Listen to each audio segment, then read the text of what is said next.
So, as part of this podcast called Mm, "The Art of Sense and Stiffness," sense and stiffness mm, um, are these two terminologies that's used in the sports performance world that sometimes um, it it has a very nuanced meaning depending on whatever circumstance you're you're mm, attempting to either explain, perform, or guide, right?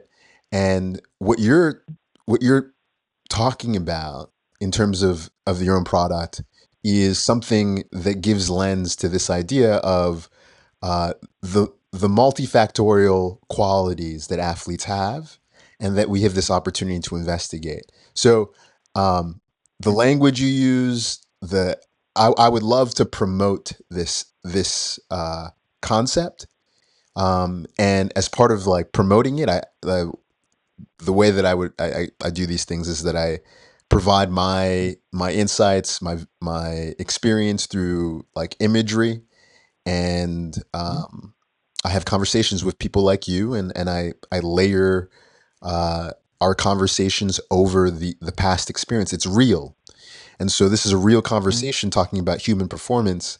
And what I'm aiming to do is let the audience know, and let people know that these things. We always cater to these athletes, and mm. rightly so. But what I always fear is that the general public doesn't get access to this as well.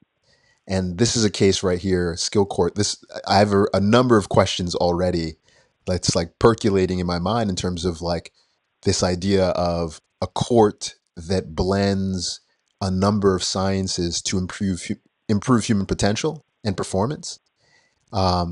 Yeah. That's today's modern 2025, today's modern sports performance lab. That is, and this is a dream. 10 years ago, this is a dream. You know, and you're Yeah, here. You are acting absolutely. it out. So, if you don't mind, just give us again your background. Let's start with your name, who you are, and then the product itself. Yeah. So my name is Christian Hasler. I'm the CEO and co-founder of SKILLCOURT. My origins are I'm a physiotherapist, I'm a sports scientist, and I'm self-employed since about almost 20 years. And I'm running one of the biggest therapy and performance centers in Europe with about 60 employees. We have a pretty holistic approach from physiotherapy, osteopathy, medical testing and training, but also biomedicine. So we are using hyperbaric chambers, altitude training, cryotherapy, infusions. So we literally try to see every single human being as in a holistic approach and try to help them to thrive in their daily life. And talking about human beings, we have to consider the biology of a human being. And if we talk about the movement of a human being, we should know that the sequence of every conscious movement is always the same. At the beginning of every movement, there's always perception. So we need information we receive, and 90% of the information we receive from an external source is visual. So we need to see. Second part is we need to deal with this information. We need to make a decision. That's the cognitive part. And then our brain determines our actions. So our brain is innovating our motor units and our cells. And I personally had this moment like 7 years ago when I moved from my old facility to my new one. I had the big opportunity to buy a big space and move with my company to, yeah, as I mentioned, to a larger space and do things new with all the knowledge I had from consulting a couple of hundred PT and performance clinics. I could use that knowledge and create something new, something outstanding. And I had this shocking moment in my own old facility where you literally stand in the middle, you look around, decide which machines, testing devices you're going to move to your new place. And I realized that almost everything we did was linked to motor skills, strength, speed, coordination, balance. But if you consider again the biology of a human being, it's always perception, cognition, and motor skills. And we had a complete lack of testing and training visual and cognitive skills. But if you have science, you will see very clearly that a lack of visual and cognitive performance leads automatically to a higher risk of injury. If you can compensate on a motor level, means higher mechanical load. If you can't compensate it, it leads to a lower performance. Another part is everyone knows about the neuromotor interference. Every time we add cognitive load to a motor skill, the motor skill will decrease. And this is called also cognitive cost. Second part is feed forward information. Like in rehab, when we get injured, our pretty much automated movement, which is in the prefrontal cortex, moves to the rear part of the brain, which is just responding slower. So if we don't add visual and cognitive load, if we don't add chaos to our rehab testing and training, we actually accept that our patients, our athletes, face a higher risk of getting re-injured again. So adding visual and cognitive load is not just an add-on. It's literally something we have to do within testing and training.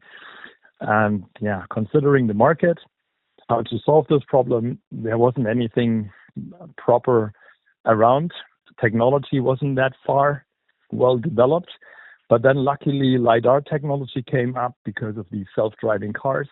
And then I had the honor, the opportunity to start SKILLCOURT and to develop a testing and training device for visual, cognitive, and motor skills using LiDAR technology. So we don't waste any space. You can put it in every size, on any surface, and literally every single facility and almost every single size can use it.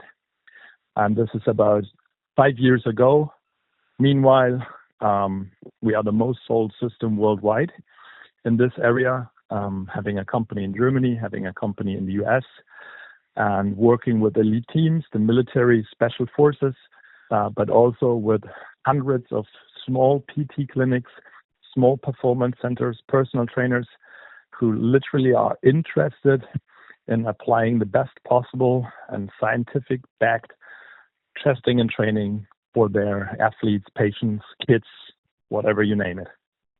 So this is pretty much what I do. And yeah, thank you for giving me the opportunity to talk about it. Yeah, you know, I can't I can't emphasize that enough. What you mentioned is something that I feel is somewhat of a new paradigm in today's growing knowledge base and application of health and human performance. And it's not something that I've heard. This may be the first time that I've ever heard a company address perception as their uh, as their value proposition. This might be the first time that I've heard a company say, uh, we're, we understand that the motor element, that there's motor bias, and when we in strength and conditioning and sports performance Mm. philosophy, but we're here to address the sensory aspect, and that to me makes you very, very special. Um, I'm getting like goosebumps because uh, I this is something that I also feel, and working in the rehabilitation space opened up my eyes to this, um, to the complexities of uh, returning an individual back to um, a form that could be considered similar to prior injury. We know that the athlete never returns to the same, but you can do things, and how you do those things influences the athletes. We call these interventions, and these interventions uh, include motor performance, like motor task, motor execution, motor like assessments and tests, but they also include sensory. And the fact that you talked about like 90% of how we take in information, even how we perceive a perception of the world occurs through the eyes, is something that I, especially working with baseball players, what grew tremendously for me. I never I never considered the eyes as both as a double-edged sword in a sense, in Yeah. in in the manner that your eyes will fool you, and your eyes, and sometimes we can rely too much on our eyes, and less on some of in this vast sensory uh, sensory qualities that live um, apart from the eyes, but work in conjunction with the eyes to deliver information. So listen. I'm interested. I'm interested. I think the audience members should be interested. This is not the kind of talk that you're going to hear more often. You may not hear it as much, but I think it's going to grow. I think Yeah. people are going to start talking about this a bit more. Yeah, especially if we consider perception as the first step and also take the cognitive part, like the decision making, into account. Like there is so much study out there. I can highly recommend reading the studies from Dustin Grooms and Meredith Chaput about the control to chaos continuum. Okay. This is also something where things are not that fancy sometimes. We should sometimes step back and have a look at the biology of a human being. And honestly, our task is, as rehab and training specialists, we need to prepare our clients, if it's an athlete or just a daily warriors in their life, to their environment. They have to thrive in their environment, and their environment is always enhanced and loaded with a lot of stimuli. So there's a lot of visual and cognitive load. There's a lot of chaos in our daily life. If you play soccer, if you play baseball, football, if you drive a car, if you ride a bike. And then consider how most of the facilities, in which environment they do their testing and training. This is a very controlled environment. So testing and training people in a controlled environment with a low amount of visual and cognitive load, and thinking that they will thrive in a chaotic environment, which is called their life, is just not correct anymore. We create this gap, and that's our task as therapists, as coaches, to add visual and cognitive load, to add chaos to our daily work. And this is a part of the process to prepare an athlete that they get back as good as possible. And the secret sauce is actually to combine it, to take visual skills into account, also to train them. But then again, then you have this information, then you've got to train your brain how to deal with this information. And for example, if an athlete has a lack of inhibition control, you will see that they have a higher risk of non-contact ACL injuries. So we also need to consider the brain. And then science shows pretty clear that computer-based testing and training without physical movement, which is very, very close, like the motor skill has to be very, very close to the motor skill we want to perform, we want to do in our daily life, is actually showing no transfer or almost no transfer. So computer-based training, doing something with your index finger, doesn't have any or really little transfer into real life. So we have to add movement. And that's why it's a combination of visual, cognitive, and motor skills, and we need to test and train it together. It has to be integrated. And if you have a look at BET, brain endurance training, we even see that elite cyclists, so a very, very endurance-focused sport, that elite cyclists have an improvement in their endurance performance by adding cognitive training, because they improve their ACC. That's a part of the brain which is pretty much in charge of if you feel fatigue or not, or when you feel fatigue. So we got to consider this is human beings. They follow biological rules. Let's have a look if our testing and training is following the same rules. And if we have a gap in this space, and if we have a gap, at least that's my point of view, I see that as a duty of a facility, of a coach who really takes it serious, to at least think about how to close this gap. This is what we do. And talking about the science, I recently heard an interesting fact that the amount of knowledge, like the state of the art of the knowledge of the science, is about 17 years behind of what we do in the field. Like if you consider what elite teams do, and if you consider the science that is taught in universities, that's sometimes up to 17 years behind. And then think about what the general population learned, like the people that graduated from this university in the age of 40 or 50 right now, how far behind sometimes the science is that is applied to patients and athletes.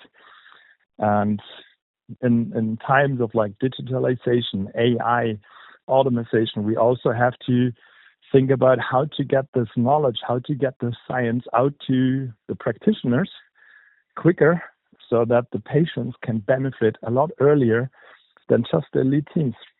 And that's why for the company I run, I have this approach: take the knowledge from elite teams, special forces, military. That's just a tiny part of our clients.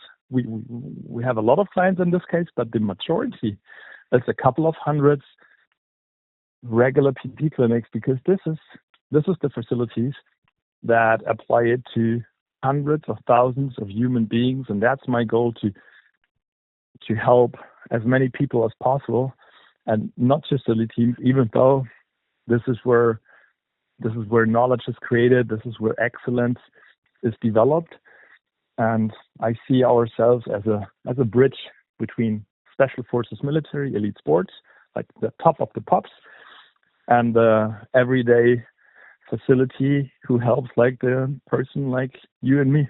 And that's why I love what I do. And I'm totally with you. Yeah, we have to talk about this topic even more, because even if we talk about performance development, if you consider the teams you work with, or you work with on a motor skill point of view, players, they are not all the same, but they are in a pretty decent level.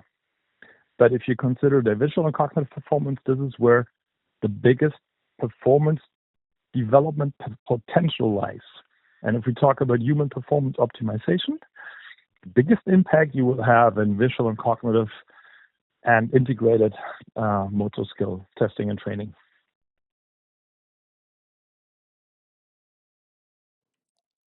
I'm sorry, repeat that. Yeah, the biggest improvement in human performance optimization you will find in the area of visual and cognitive and brain integrated performance training. Because on a motor skill point of view, athletes are often in a pretty decent level. You won't find a super slow soccer or football player anymore. Mm, Um, it's they all jump pretty much the same height. They run the same speed. Yeah, there might be some outstanding athletes, but the majority is on a pretty, not equal, but yeah, maybe equal level. But if you consider how athletes deal with cognitive costs, how their visual performance is, how their cognitive performance is, this is where you see the biggest differences and where you see the biggest human performance development potential. you know, I was I I have a social media handle where I speak directly to the athletes, and Mhm. I was wanting, generally when we have like a podcast for like this long, there's always you always you want an athlete to get away something with that's valuable, like just one gem from this conversation, and the gem that I'm going to provide, and I'll give you an opportunity to hand over another Mhm. gem, and maybe it's the actual product for, um, but the gem that I feel, if you're an athlete listening to this podcast, this is what I would say to you. Um, what he just mentioned right now is it's really hard to separate physical from sensory. It's really hard to Yeah, categorize anything, because what we've noticed about the body is it works in tandem and it's multifactorial. So, yeah, but in efforts to simplify, now this is the part I need you as an athlete to hold me and hold yourself accountable. What we're saying, we're simplifying, and we're saying we're breaking apart from the motor task. So bigger, faster, stronger. By the time you've Mhm. reached elite level, let's just say like everything that you're doing is taken care of in that realm. Then there is the perceptual part, as long as with the cognitive part, along with memory and a number of things that we would normally classify as mental. And now, mental is a vast land, but what we're saying, um, and what I think the gem for you in particular is, uh, there is not much training that takes place at this in this arena. So Mhm. by the principle of like first mover, that I think it would be first mover principles, and whatever the principles like, first to arrive, you get more shares of insight. This is like, uh, giving somebody a new stimuli. Like they're likely to have a greater adaptation just because it's so new and it's untapped. And I'm making the bet that sensory and perception, cognitive load, things that are, let's just say, strength training that is geared towards perception and cognitive loading, in efforts for you to be a better comprehensive player, especially at the elite level. But it cascades down. This is a great opportunity. I would say skill courts. This is a gem, as it is a first mover in, I think, this space of, uh, what it means to train another human being. Health and human performance is not just motor. I think we're now Yeah, realizing that there's a number of areas that athletes need to train, and some are doing it. They're for sure. But I think this is something that needs to grow, in not only in application but in discourse. I'd love to be having more conversations, I think, about this in the future as it relates to how, we train our athletes. absolutely. And there is tools out there who separately do something for perception. There are tools out there like computer based or app based cognitive training apps, and there's multiple skill testing and training devices out there. But the secret sauce is we have to combine it. We have to test and train body and brain because it's a connection. You can't separate the physical part from the mental part, and that's the, I think, from my point of view, the most important part. What we achieve with SKILLCOURT is that we develop a device where you can test and train it together, where you get real insights and not just rely on gut feeling, where you can show improvement, where you can show deficits, and you combine visual, cognitive, and motor skill um, exercises and tests and bridge the gap between body and brain. Because you have to train it together. And we don't want to think that much in silos anymore, not just in data silos, also in training silos. And to combine it, that's why we created like an artificial word, which is called psychomotoric, like the combination of visual, cognitive, and motor skills. Um, because, yeah, again, I'm probably repeat myself, but this is how a human being lives. That's It's amazing. just our biology. That's awesome. I love the fact that you combine that word too. Can you repeat that again? What's We created this word, which is called psychomotoric training, like visual, cognitive, and motor skill testing and training. ah That's our psychomotoric approach. Psychomotoric approach. I like that. I like that. Well, listen, I'm gonna we're gonna what I'm gonna do is I'm gonna end the show right now. We're at 24 minutes. And again, I want to do, just a couple things. First, I want you just to Hmm? introduce yourself again, and then, provide like a website or a, any sort of like contact that would be, you know your preference for people wanting to reach out to you for your product. But I will send this via WhatsApp to you or via Yeah. email, or how do you want this Oh information yeah. about website and Yeah. email? Do you have a website online though? Is it www.skillcourts? Yeah, yes, of course. Yeah, Okay. yeah, it's skillcourt.training. Skillcourts.training. And then I think to reach the US side, it's /US, I guess, but skillcourt.training. That's our website. Okay. Perfect. Perfect. All right. Well, then I'm gonna end the show here.